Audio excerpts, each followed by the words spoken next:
तमाम लोकसभा क्षेत्रों से ज्यादा 141 ब्रिज हमारे माननीय सांसद जी ने किशनगंज में लाने का काम किया। 145 ब्रिज लाने का काम हमारे प्रक्रिया में है।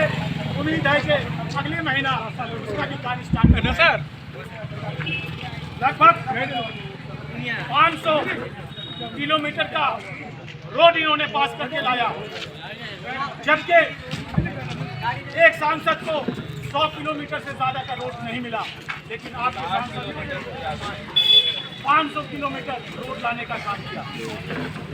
ये इनकी प्रतिभा है। लोग कहते हैं कि सांसद साहब चिट्ठी और पत्रिका मांगते हैं। मैं उनको बताना चाहता हूं कि जब तक किसी विभाग में सरकार को और उनके मंत्रालय को, उनसे जुड़े विभाग को अगर चिट्ठी पत्रिका नहीं दिया जाए तो हम योजना नहीं ला सकते और इस योजना में हम सफलता हासिल नहीं कर सकते। इसलिए आपके माध्यम से इलाके में जो भी समस्याएं होती हैं, हम अपने कार्यकर्ता के द्वारा, आम जनताओं के द्वारा उनसे मांगते हैं कि आपके पास जन समस्याएं क्या हैं, आप उन्हें दें। उनमें से जब हम प्रायोरिटी बेसिस पर देखते हैं, फिर उसको हम चिट्ठी पत्रिका के द्वारा हमारे सांसद जी अपने लोकसभा में क्वेश्चन उठाते हैं और साथ ही साथ उस विभाग के मंत्रालय से मिलते हैं, उस विभाग के सचिव से मिलते हैं, उस विभाग के अफसरान से मिलते हैं और उस योजना को लाकर जमीन पर लाना। हाँ, हमारे अंदर एक कमजोरी रही है। मैं एक्सेप्ट करता हूँ इस बात को कि हम उसका प्रचार प्रसार नहीं कर रहे, लेकिन जब आपको इलेक्शन के वक्त में एक बुकलेट मिलेगा और उसमें हमारे सांसद जी के द्वारा सभी कार्य को गिनाया जाएगा कि कौन कौन कार्य हमारे सांसद जी ने। आपको पता होना चाहिए कि पुराना काल में जब ऑक्सीजन के लिए लोग तड़प रहे थे, तो सदर अस्पताल किशनगंज में ऑक्सीजन प्लांट बैठाकर सांसद जी ने एक मैसेज देने का काम किया कि हम लोगों की जिंदगी से खेलने नहीं देंगे और वहां ऑक्सीजन प्लांट बैठा। दूसरी बात मैं आपको बताना चाहता हूं कि लोग पासपोर्ट के लिए पूर्णिया की सरजमीन का दौरा करते थे, उनको बस से बेरागाज से पूर्णिया जाना पड़ता था, लेकिन अब किशनगंज में आप अप्लाई कर सकते हैं पोस्ट ऑफिस का, वहां पे दफ्तर बना दिया गया है। आपको मालूम होना चाहिए डायलिसिस के लिए किशनगंज में कोई सिस्टम नहीं था। हमारे माननीय सांसद जी ने डायलिसिस का भी सिस्टम लगा दिया है। लोगों के जो लोग मरीज हैं, जिनको डायलिसिस की जरूरत है, लोग किशनगंज में आप उसको हासिल कर सकते हैं। ऐसे कई कार्य हैं। मुझे हुक्म मिला कि सिर्फ 2 मिनट बताएं। अगर मुझे सांसद जी की तरफ से आदेश होता तो मैं आधे घंटे से 1 घंटे तक सांसद जी की योजनाओं का पूरे विस्तार से मैं आपको बात को रख सकता था, लेकिन यहाँ पे स्थानीय लोग हैं, वो भी अपनी कुछ समस्याओं को सांसद जी के सामने रखेंगे। सांसद जी उनके बारे में बताएंगे और उनको पूरा करने की कोशिश करेंगे। मैं आप तमाम लोगों का शुक्रिया अदा करता हूँ कि आप लोगों ने मुझे बोलने का मौका दिया। इसी के साथ मैं अपनी बात को समाप्त करता हूँ। शुक्रिया। अपने मित्र और यहाँ के पूर्व जिला परिषद शौकत भाई से आग्रह करूंगा कि वो भी दे सकते हैं, क्योंकि ये उनका इलाका है, वो अपनी बात को रखेंगे कोई समस्या को। बहुत बहुत शुक्रिया दारा भाई, आपने जो संक्षेप में जो इनके 4-5 साल जो गुजरे हैं, जिनको बखूबी आपने रखने में कामयाब रहे, और बहुत सारी बातें हैं, बहुत सारी भ्रम की स्थिति पैदा की जाती है हमारे करागात में। तो सबसे पहले आज कार्यकर्ता विस्तार के लिए एक मीटिंग का आयोजन किया गया था माननीय सांसद जी के आदेश से, जिसमें आप सभी लोग आए। आप लोगों का बहुत बहुत शुक्रिया। और सांसद जी, क्योंकि अब 2024 का इलेक्शन सामने है, तो उसकी तैयारी और उसकी पूरी जिम्मेदारी आप लोगों के जिम्मे है, और यहाँ के एक जनता की जिम्मेदारी है कि आपको फिर एक संदेश देना होगा हिंदुस्तान में, पूरे हिंदुस्तान में, कि किशनगंज वालों ने मोहब्बत की दुकान बंद नहीं की है, नफरत पे जरूर कामयाबी हासिल करेंगे। और ये नफरत का जो संदेश है केवल हिंदुस्तान में नहीं पूरे विश्व में है कि हम कभी विचलित नहीं होते, कि हम अपना मार्ग नहीं छोड़ते। कई आंधियां आई और गुजर गई, हमारी एकता, अखंडता और मैत्री और आपसी भाईचारा का जो संदेश है वो विश्व में जाता रहा है और आगे भी जाता रहेगा। उसका एक उदाहरण एकमात्र सांसद के रूप में हमने पूरे बिहार से 40 सीटों में एक सीट दिया। ये केवल एक संदेश ही था हमारे प्रेम का, हमारे मोहब्बत की दुकान का, और इंशाल्लाह ये आगे भी कायम रहेगा। संक्षेप में ये चीज़ मैं आपके सामने रखना चाहता हूँ। 2024 का इलेक्शन है और बहुत अहम फैसला पूरे भारतवर्ष को करना है। बड़े संघर्ष के बाद आपको जो मौलिक अधिकार मिला था, ये अधिकार आपको स्वयं निर्णय करने का अवसर प्रदान करता है कि आप उन अधिकारों का त्याग करेंगे या उसकी रक्षा करेंगे। इसके लिए आपको वोट करना है। वोट केवल किसी को जिताने हराने के लिए नहीं करना है, बल्कि उस सैकड़ों वर्ष के संघर्ष के बाद आपका जो अधिकार था और वो अधिकार धीरे धीरे खत्म होता जा रहा है, उसकी आप रक्षा करेंगे या स्वयं उसे त्याग देंगे। उसका एक छोटा सा उदाहरण मैं बताना चाहूँगा। पिछली बार आपने देखा होगा संसद में 150 से अधिक विपक्षी सांसदों को निष्कासित किया गया। आप जानते हैं कभी पूरी दुनिया के किसी इतिहास में विपक्षियों के इतने बड़े समूह को एक साथ किसी भी पार्लियामेंट हाउस से निष्कासन नहीं हुआ है, ना 72 वर्ष में भारत में हुआ है। ये उसका जीता जागता उदाहरण है। उसका परिणाम स्वरूप आपने कल देखा, और वो ये देखा कि जब सांसद नहीं थे वहाँ कई कानून बदले गए, कई कानून में बनाए गए जो दमनकारी कानून थे, और उसमें एक ड्राइवरों का भी कानून था। आज सरकार एक दिन के अंतराल में अपने फैसले से पलट गई है।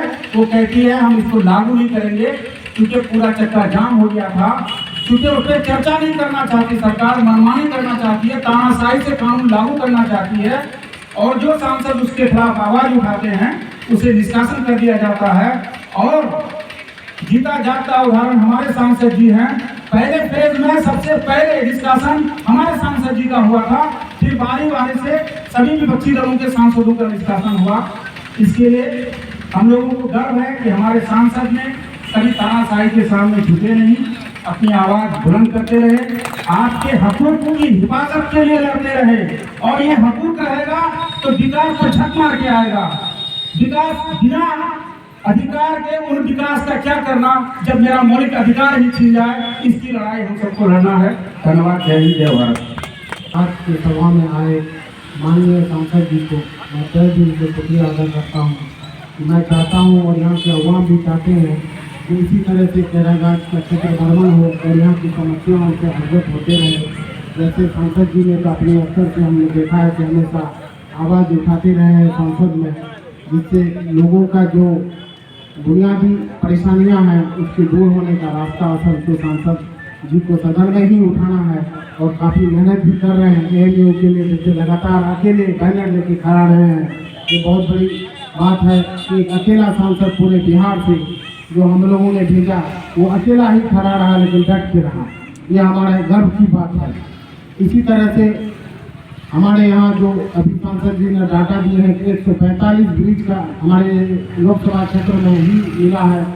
तो ये बहुत बड़ी बात है कि बहुत खुशी की बात है कि क्षेत्र का विकास होगा। और हम लोग नदियों से घिरे हुए हैं, इसीलिए हम लोग को सबसे पहले तो कम्युनिकेशन की जरूरत है, जिसके लिए सांसद जी लगातार प्रयास में हैं। बस मेरा सांसद जी से थोड़ा सा अनुरोध है कि हम लोग काफ़ी कष्ट में हैं। कैरागाज से बहादुरगंज तक पहुँचने में हम लोगों को बहुत दुश्वारियाँ होती है। अगर हमारे यहाँ कोई डिलीवरी पेशेंट है और उसको ले जाना है तो शायद हम लोग किस हालत में जाते हैं इसका विवरण नहीं कर सकते, आपको बहुत तकलीफ में है। इसके लिए अगर इस रोड का चौड़ीकरण हो जाए तो हम लोगों के लिए बहुत बड़ी खुशी की बात होगी। और इससे बड़ा सौगात तो कुछ हो ही नहीं सकता, क्योंकि रोजमर्रा का जिंदगी है और हम लोगों को जिला मुख्यालय जाना होता है। और मैं यही कहूँगा ये कार्यकर्ता सम्मेलन है, इसमें ज़्यादा बात तो नहीं करनी है क्योंकि सबको मौका देना है। हम लोगों को अपना एकजुटता दिखाते हुए आने वाला 2024 में जो चुनाव होना है इसके लिए पूरे कमर कस के हिंदू मुस्लिम एकता का जो हमेशा हम लोगों ने यहाँ पर अपना ये दिखाया है उसको दिखाना है। और इस बार फिर सांसद जी को आगे बढ़ाना है, क्योंकि मुझे लग रहा है कि नरेंद्र मोदी की तानाशाह सरकार से लोग अब उब चुके हैं। अभी कहते होंगे पूरा चक्का जाम हो गया है। अगर यही हालत रही तो हम लोग जो सामान आज 10 रुपये में खरीदते हैं कल 12 में खरीद पाएंगे। ये जीता जागता मिसाल है। तो ये तानाशाही सरकार जाने वाली है, क्योंकि जब बुरा दिन आता है तो इसी तरह का होता है। इसलिए हम लोगों को एकजुट होकर सांसद जी को इस बार मौका देना है और इंशाअल्लाह आने वाला टाइम में सांसद जी हमारे यहाँ के सांसद नहीं बल्कि किसी मंत्री के रूप में हमारे बीच आएंगे। ये हमारा कामना है और आप हम लोग एकजुट होइए और इंशाअल्लाह कामयाबी की ओर आगे बढ़ेंगे। जय हिंद, जय भारत। लगभग 145 से 150 हाई मार्क्स की अपने निजी मत से दिया है, जिससे लोगों को रात में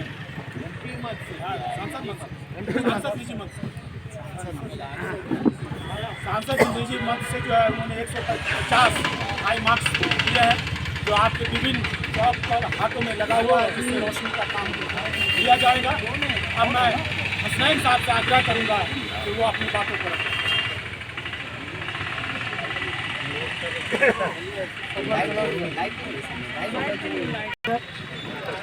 हमारे आदरणीय बड़े भाई जयप्रकाश गिरी जी और हमारे अरबिल अजीज, हमारे रहनुमा, हमारे प्रिय सांसद जनाब डॉक्टर जावेद आज़ाद साहब, हमारे किशनगंज जिला के जिला अध्यक्ष इमाम अली चिंटू भाई, तारा भाई, महिला प्रकोष्ठ के महिला अध्यक्षा और अररिया से हमारे बड़े भाई इमरान साहब और हमारे शौकत भाई, उपस्थित यहाँ पर नौजवान साथियों, हमारी महिला बहनें और भाइयों, आप सबों का बहुत बहुत मुबारकबाद देता हूँ, शुक्रिया अदा करता हूँ कि आप लोगों ने एक आह्वान पर आज इस मीटिंग को कामयाब किया। इसके लिए मैं आप सबको मुबारकबाद देता हूँ।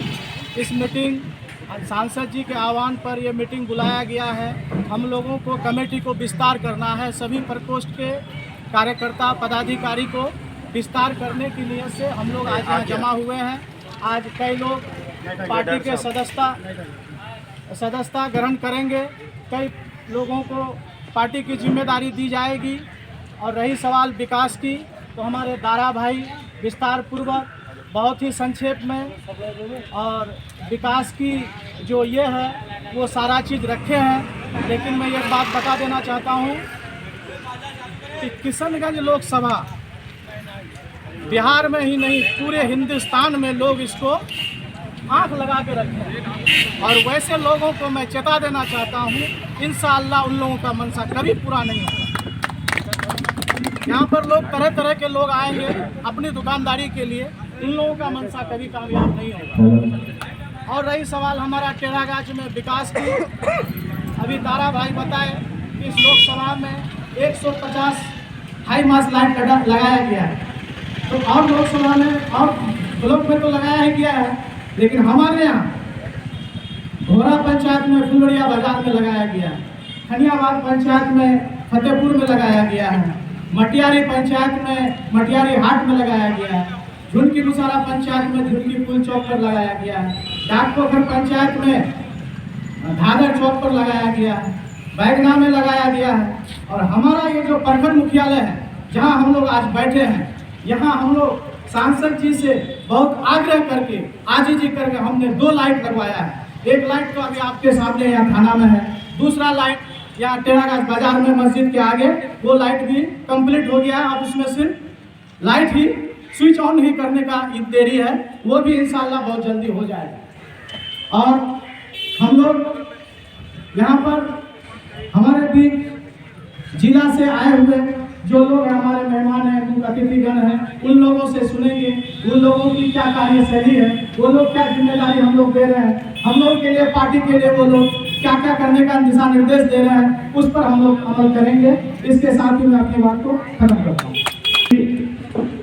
टेढ़ागाछ प्रखंड के आवाम को, हमारी जो महिलाएं बैठी हुई हैं उन सबको की बहुत बहुत शुभकामनाएं हमारी ओर से, हमारी पार्टी की ओर से।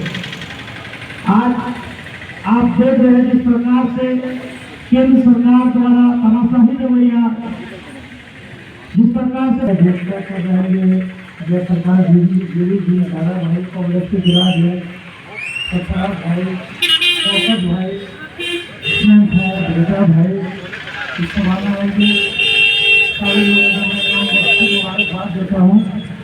विस्तार से दारा भाई ने किसानी उनकी जागरूक भाई के जरिए जितना काम कराया गया है उसकी जानकारी आप लोगों को विस्तार पूर्वक दारा भाई ने दे दी। मैं अररिया गठबंधन का प्रधान महासचिव हूँ और इंडिया गठबंधन के बैनर के तरह चुनाव लड़ा जा रहा है। आप लोगों को पार्लियामेंट के मेंबर का जो काम है वो प्रमुख से, मुखिया से और विधानसभा के सदस्य से बिल्कुल मुख्तलिफ होता है। इसलिए अगर कोई ऐसा काम है जो मुखिया के कंसर्न है, प्रमुख के कंसर्न है, विधायक के कंसर्न है, उसकी अपेक्षा आप एक लोकसभा सांसद से करेंगे तो नहीं हो सकता। आपका किशनगंज जिला आप लोगों ने देखा था कि 2014 से पहले 450 रुपया था। जो लोग बोलते हैं कि 70 साल कांग्रेस ने देश को लूटा, तो आप जरा ये सोचिए कि 450 रुपया लाने में कांग्रेस को 70 साल लगा। लेकिन हमारे जो अभी तानाशाही सरकार है, ये जब से आई है 2014 के बाद से 9 साल में अभी 1200 हो गया, अभी 200 रुपया घटाया है। और भी सरसों का तेल जो है वो अभी 100 रुपया था 14 से पहले, अभी आप लोगों ने देखा है कि 200 प्लस है। अगर मोदी से कोई मुकाबला कर सकता है तो वो कांग्रेस है, राहुल गांधी जी है, ये आप लोगों को भली बात ही पता है। इसलिए दोस्तों आने वाला चुनाव में काफी सोच समझ के आप लोगों को वोट करना, नहीं तो ये देश ऐसे तो आधा बेच ही दिए हैं और भी ये पूरे बेचने के फिराक में है। और हमारे माननीय सांसद जी के बारे में एक बात बोलना चाहता हूँ कि आप लोगों ने देखा होगा 50%, अभी हमारे दादा भाई बोले कि हम लोग 50% कम करते हैं। आपने देखा होगा सांसद जी केंद्रीय मंत्री से लेकर अमित शाह को कई बार मिले हैं, कई बार कितना काम का चिट्ठी दिए हैं, लेकिन वो कभी भी सोशल मीडिया में इसका दिखावा नहीं करते हैं। तो लोग बोलते हैं कि सांसद जी काम नहीं करते हैं। आप लोग ने अगर संसद का टीवी का वो रिकॉर्ड देखा होगा जो अभी एबीपी न्यूज का सर्वे में दिखाया है, तो राष्ट्रीय लेवल में सबसे ज्यादा उपस्थिति दर्ज करने वाले हमारे सांसद जी हैं। जो बेबाक अमित शाह के नजर के आंख के आंख सामने में, मोदी जी के आंख के आंख सामने बेबाक बोलने वाला कोई है तो हमारे सांसद जी है। और इनके बारे में एक बात और मैं बोलना चाहता हूँ, एक साफ छवि के हैं, कोई भी एक आदमी नहीं बोल सकता है कि सांसद जी हमारे लिए बुरा किया या बुरा पैरवी किया है। ये हमेशा सच का साथ देते हैं। तो कुछ लोग को ये बात कड़वी लगती है, खराब लगती है। आप लोग ये जान लीजिए कि किशनगंज के सांसद डॉक्टर जावेद है तो आप किशनगंज सुरक्षित है। आने वाले टाइम में अगर हम लोग कोई गलती करते हैं, आप लोग को पता है कि एक पार्टी आई है जो कि हम लोग को वोट को मतलब तोड़ने का काम करती है। आप लोग सोचिए भाइयों कि अगर हम लोग का वोट बिगड़ता है तो जाहिर सी बात फायदा किसको होगा? भारतीय जनता पार्टी को। ये वही भारतीय जनता पार्टी है जो सिर्फ, मैं भी हिंदू समुदाय से आता हूँ, मैं भी यादव हूँ, मैं भी हिंदू हूँ, लेकिन मैं ये बात आप लोगों को बता देना चाहता हूँ कि क्या 2014 से पहले हिंदू का पूजा पाठ नहीं करते थे? आपने जो भय दिखाते हैं तो ये सरासर गलत है। हम लोग कोई भी भगवान ये बोल के नहीं गया है कि आप बीजेपी को वोट दीजिए या मोदी को वोट दीजिए।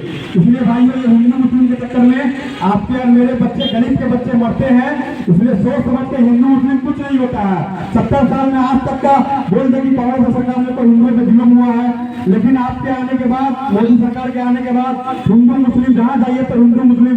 और कभी हमारे नेता राहुल गांधी जी हो या जावेद साहब हो या कोई भी कांग्रेस के बारे में हो, किसी भी मन से अल्लाह अकबर या जय श्री राम नारा नहीं लगाते हैं। क्योंकि दोस्तों आस्था जो है हमारे दिल से है। अगर दिल से हम भगवान को मानते हैं तो भगवान हमारे दिल से ही खुश हो जाएंगे। और दिखावा करे कुछ नहीं होता है दोस्तों। इसलिए आप लोग से गुजारिश है कि आप लोग सोच समझ कर निर्णय ले। आप लोग जाति पाति के नाम पे वोट करना है। ये कांग्रेस जो 70 साल में देश का जितने भी सरकारी अस्पताल देख रहे हैं, सरकारी स्कूल देख रहे हैं, ये एक भी बता दीजिए कि मोदी का बनाया हुआ है। इन्होंने तो इंदिरा आवास जो घर मिलता है, उनका नाम बताकर प्रधानमंत्री आवास योजना रख दिया। इनके पास कुछ नहीं है, ये सिर्फ नाम चेंज करते हैं। और जात पात से मैं हिंदू भाइयों से गुजारिश करता हूँ कि आप लोग एक चीज हमेशा मतलब कान खोल के सुन लीजिए कि हम लोग, मैं भी हिंदू, मैं बार ये रिपीट इसलिए कर रहा हूँ कि कुछ लोग अभी देश में हिंदू मुस्लिम की जहर बोल रहे हैं। हम लोग जो किशनगंज में रहते हैं यहाँ लगभग 75% मुस्लिम की आबादी है। क्या कभी आप लोग को ऐसा लगा है कि हम लोग को कोई दबा के रखा है या हम लोग स्वतंत्र नहीं है? आप लोग सोच के देखिए, ये हिंदू मुस्लिम कुछ नहीं है दोस्तों। आने वाले टाइम में अगर हम लोग कांग्रेस को जिताते हैं तो महंगाई नहीं बल्कि हम लोग ये जो जाति पाति की राजनीति इसको भी खत्म करेंगे। और आप लोगों ने देखा कि जब हमारे सरकार थी आपको छत्तीसगढ़ में और राजस्थान में तो 550 में सिलेंडर मिल रही थी। और योगी जी जो अपने आप को बोलते हैं कि हम हिंदू के लिए ये करते हो देश के लिए करते हैं, आपने क्यों नहीं गैस सिलेंडर दिया? और ये बहुत है, तेलंगाना में हमारी सरकार बनी, एक दिन बाद ही महिलाओं के लिए मुफ्त बस सुरक्षा मतलब महिला के लिए बस का मतलब भाड़ा फ्री किया गया। आप लोग मैं इसी बात के साथ आपके बातों को खत्म करता हूँ। और मैं एक बात बार बार याद दिलाना चाहता हूँ कि कांग्रेस नहीं रहेगा तो देश नहीं बचेगा। इसी तक बातें उनका मैं अपनी बातें खत्म करता हूँ। जय कांग्रेस, जय हिंद, जय भारत। साहब और हमारे दारा भाई और हमारे डिस्ट्रिक्ट प्रेसिडेंट इमाम अली चिंटू साहब, यहाँ पे जितने भी हमारे महिला हैं और जितने भी भाई हैं, सबको प्रणाम, अस्सलाम वालेकुम। मैं महिला डिस्ट्रिक्ट प्रेसिडेंट तबस्सुम सब्जार। मैं आप लोग को ये बोलना चाहती हूँ, ये 2024 में जो इलेक्शन है ज़्यादा लेट है नहीं, हमारे पास बहुत कम समय है। आप लोग को ये बोलूँगी, देखिए किसी के बहकावी में मत आइए। हमारी कांग्रेस पार्टी ये सिखाते हैं, ना कोई जात है ना कोई धर्म है, हम लोग कभी जात धर्म को नहीं देखते हैं, सबको एक साथ चलना है, किसी के बहकावी में मत आइए। देखिए हमारे जो मोदी जी हैं जात के धर्म पे भड़काते हैं। हम लोग का मोदी जी का सिर्फ अगर कोई सामना कर सके सिर्फ कांग्रेस पार्टी ही कर पाएंगे। इसलिए आप लोग को बोलती हूँ, आप लोग एकजुट होकर रहिए ताकि हम लोग मोदी जी को हरा सकें। हम लोग का बस एक ही टारगेट होना होगा कि हम लोग को एक साथ रहना होगा। आप लोग हमसे मिलिए, मेरे नंबर आप लोग के जितनी महिलाएं हैं सबको बोलूँगी मेरे नंबर रख लीजिए। कोई भी प्रॉब्लम हो हमसे शेयर कीजिए। जितना कोशिश हम लोग अगर एक साथ मिल जाए तो सब प्रॉब्लम का हल हो सकता है। और हम लोग अगर जात के नाम पे अगर भाग हो जाएंगे तो कुछ भी नहीं होगा, फिर बीच में कोई और निकल जाएगा। इसलिए आपको बोलूँगी एक साथ रहिए, कंधे से कंधे मिलाइए ताकि हम लोग का कांग्रेस पार्टी जो है और आगे बढ़ सके। और आप लोग को ये बोलूँगी, जो हमारी महिलाएं हैं जो ब्लॉक प्रेसिडेंट है उनसे आप लोग उनका नंबर रख लीजिए, उनसे आप मीटिंग करते रहिए, बातचीत करते रहिए। और आप लोग को ये बोलूँगी कि हमारे जो सांसद जी है डॉक्टर जावेद साहब, उनको सब लोग ये कहते हैं कि क्या काम करते नहीं करते। आप लोग एक बार नजर उठा के तो देखिए उन्होंने क्या क्या किया। उन्होंने एमएलए से एमपी बना, तो बिना काम के तो कोई भी आगे नहीं बढ़ पाएंगे। आप लोग को ये बोलूँगी, आप लोग एक साथ रहिए, इंशाअल्लाह और भी आगे काम होगा। धन्यवाद।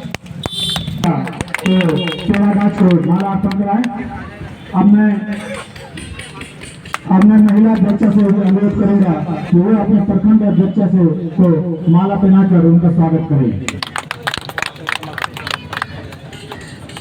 जैसा कि मैडम बता रही थी, आप किसी का नाम है? अब इसी क्रम में हमारे राहुल गांधी जी न्याय यात्रा लेकर निकले हैं, क्योंकि भारतीय जनता पार्टी के द्वारा जो किया जा रहा है लोकसभा के पटल पर, ऐसा महसूस होता है कि डॉक्टर भीमराव अंबेडकर की न्याय को खत्म कर वो मनुस्मृति लागू करना चाहते हैं। इसलिए उसको रोकने के लिए हम सब हिंदू मुसलमान भाइयों को एकजुट होकर 2014 गठबंधन को जिताना है, कांग्रेस पार्टी के हाथ को मजबूत करना है। इसलिए अब तमाम भाइयों से मेरा अनुरोध है कि कांग्रेस पार्टी के दामन को थामे और उनको मजबूत करें। मैं हमारे नौशाद भाई जो प्रखंड अध्यक्ष यूथ के बने हैं, वो अभी किसी कार्य में गए, को एक्सीडेंट हो गया है, वो वहाँ गए हैं, उनका भी लेटर यहाँ रखा हुआ है। अब मैं अपने माननीय अध्यक्ष से अनुरोध करूंगा कि आप भी दो शब्द कहें। माननीय अध्यक्ष जी इमाम अली चिंटू। बहुत बहुत शुक्रिया दारा भाई। आज की पेड़ाघाट प्रखंड में उपस्थित हमारे माननीय गार्जियन जनाब गिरी जी, हमारे आदरणीय कांग्रेस के जिला अध्यक्ष इमाम अली चिंटू साहब, हमारी बहन सुशीला सोरेन जी, निखिल अख्तर साहब, निहाल अख्तर साहब, पूनम हेमरन साहिबा, एहसान साहब, राधा देवी जी, मौजूद हमारी बहनें, बुजुर्गों, दोस्तों, भाइयों, सबसे पहले मैं आप सबों का शुक्रगुजार हूँ कि आप लोग यहाँ आए ये इलेक्शन का मीटिंग नहीं है। हमारे कुछ साथी लोग इलेक्शन की चर्चा किए, लेकिन शायद वक्त कम है तो इसीलिए उन लोगों ने मौका देख के अपनी बात रखी आपके सामने। ये मीटिंग है कुछ हमारे साथियों को सम्मानित करने का। ये मीटिंग है हमारी ब्लॉक अध्यक्षा को सम्मानित करने का। इसके अलावा भी यूथ कांग्रेस अध्यक्ष, एक हादसा हो गया है तो सरपंच साहब वहाँ उनको जाना पड़ा, तो ये मकसद था हमारा। और साथ ही ये बहुत ज़रूरी बात मैं आप तक पहुँचाना चाहता हूँ कि 14 जनवरी से हमारे आदरणीय नेता और हिंदुस्तान की उम्मीद, हिंदुस्तान के लोगों को सपना जो देखते हैं उसको अगर कोई हकीकत में बदल सकता है, वो आज के दिन में हिंदुस्तान में राहुल गांधी के अलावा और कोई नहीं।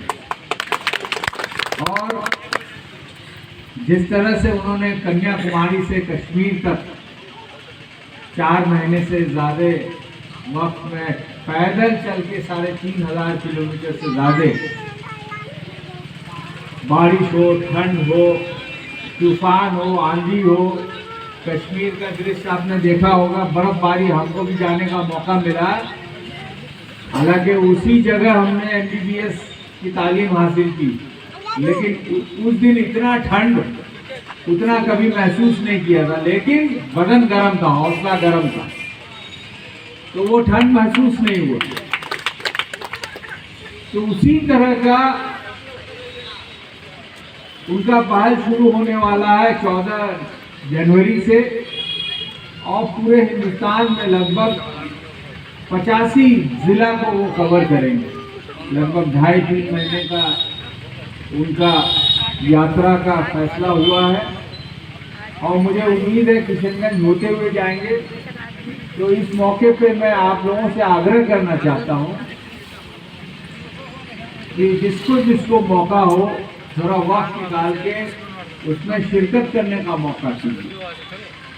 और उनका जो यात्रा होता है, खास बात उसमें ये होती है कि जो आवाम है, आप में से कुछ लोगों को मिलने का मौका मिलता है, वो आपकी बात सुनते हैं, आपकी जो तकलीफें हैं, आपके जो मुश्किलात हैं, उसकी जानकारी लेते हैं और हम लोग को हिदायत देते हैं। जो आपके प्रतिनिधि हो, चाहे MLA हो, चाहे कांग्रेस के हमारे जिला के साथी हो, या ब्लॉक के साथी हो, या महिला साथी हो, जितने भी कांग्रेसी है, उन लोग को वो कहते हैं कि आवाम की जो परेशानी है उसको दूर करें।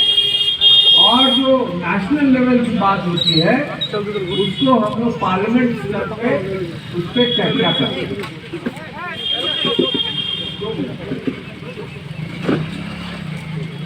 दारा साहब ने, उसके बाद शौकत साहब ने, हसनैन साहब ने, सभी ने आप लोगों के बारे में, आप लोगों के बीच जो पिछले 4.5 सालों में हम लोग ने थोड़ा बहुत कार्य किया है उसकी जानकारी दी, और ये बताया गया, और यह हकीकत है कि बाकी MP का अगर हिस्सा 60 किलोमीटर है, उसके जगह हम लोग 415 किलोमीटर, 7 गुना ज़्यादा लेके आए।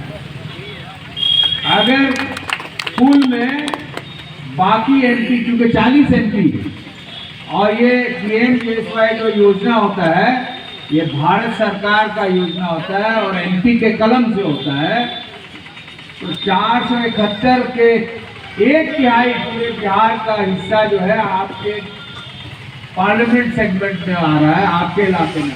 और वही नहीं, अगर काम गिनाया जाए तो सबसे बड़ा जो 2 मुख्य काम हुआ है आपके यहाँ, ये नेशनल हाईवे जो बन रहा है, जो लगभग बनने वाला है, खत्म होने वाला है, और रेलवे लाइन। हम लोग बचपन में सुनते थे कि रेलवे लाइन गंगलिया से अररिया जाएगा, लेकिन आपके नज़र के सामने बन रहा है। यही दोनों खाली प्रोजेक्ट करीब 5000 करोड़ का प्रोजेक्ट। तो और भी बहुत सारी काम है। महानंदा बेसिन का आपका शुरुआत आप ही के तरफ से हो रहा है। नोटिस वगैरह भी आ गया है और कुछ शिकायतें हैं गांव वालों को, उसको भी हम लोग ने गुजारिश किया, मंत्रालय को लिखा है, मंत्री जी को बताया है कि उसमें हम लोग को थोड़ी राहत की ज़रूरत है। तो जितना भी आपके तरफ से हम लोग को काम बताया जाता है, हम लोग कोशिश करते हैं और उसी का नतीजा है कि 1/3 पूरे बिहार का पुल आपके यहाँ आना या बाकी एमपी के बनस्पत आपको 7 गुना रोड मिलना, ये आप लोगों की वजह से हुआ। आज हिंदुस्तान एक बहुत मुश्किल दौर से गुजर रहा है। हिंदुस्तान के लोग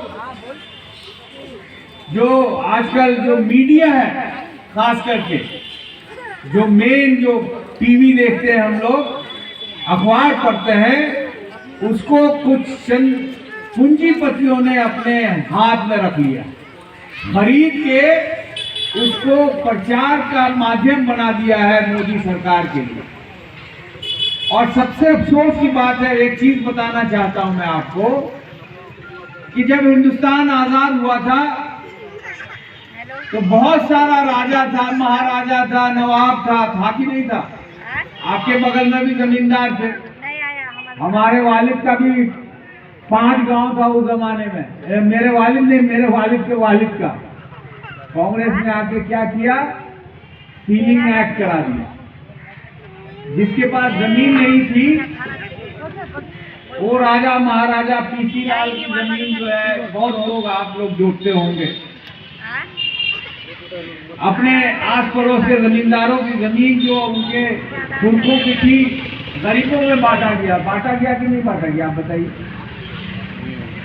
अब ये मोदी राज में क्या हो रहा है कि फिर उल्टा हो रहा है। उल्टा ये हो रहा है कि 142 करोड़ की आबादी है हिंदुस्तान की, सिर्फ 57 आदमी, 50 और 57 आदमी 100 करोड़ हिंदुस्तानियों का दौलत एक तरफ और 57 पूंजीपति जिसमें ज्यादातर उनके मित्र हैं, आदरणीय मोदी जी जो हमारे आदरणीय प्रधानमंत्री हैं, सिर्फ 57 पूंजीपति एक तरफ। हमारे बच्चे लोन लेते हैं, हमारे किसान लोन लेते हैं, हमारे जो छोटे छोटे दुकानदार या छोटे छोटे व्यापारी लोन लेते हैं, अगर चुकता नहीं होता है तो उनका घर कुर्सी बिक्री हो जाता होगा। और उनके मित्रों का क्या है, लाखों करोड़ रुपया उन्होंने माफ कर दिया, जो आपका और हमारा है।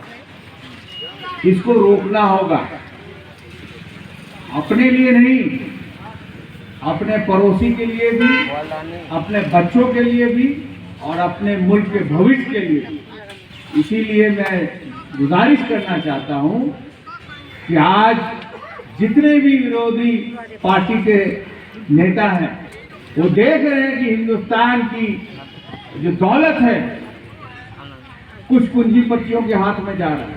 वो देख रहे हैं कि करोड़ों का वादा करके नौकरी देंगे, लाखों नौकरी नहीं दे पाते हैं। इनफैक्ट कई ऐसे सरकारी पोस्ट हैं, चाहे वो रेलवे में हो या फौज में हो, चाहे कॉलेज में हो, चाहे अस्पताल में हो, चाहे और भी कई इदारों में हो,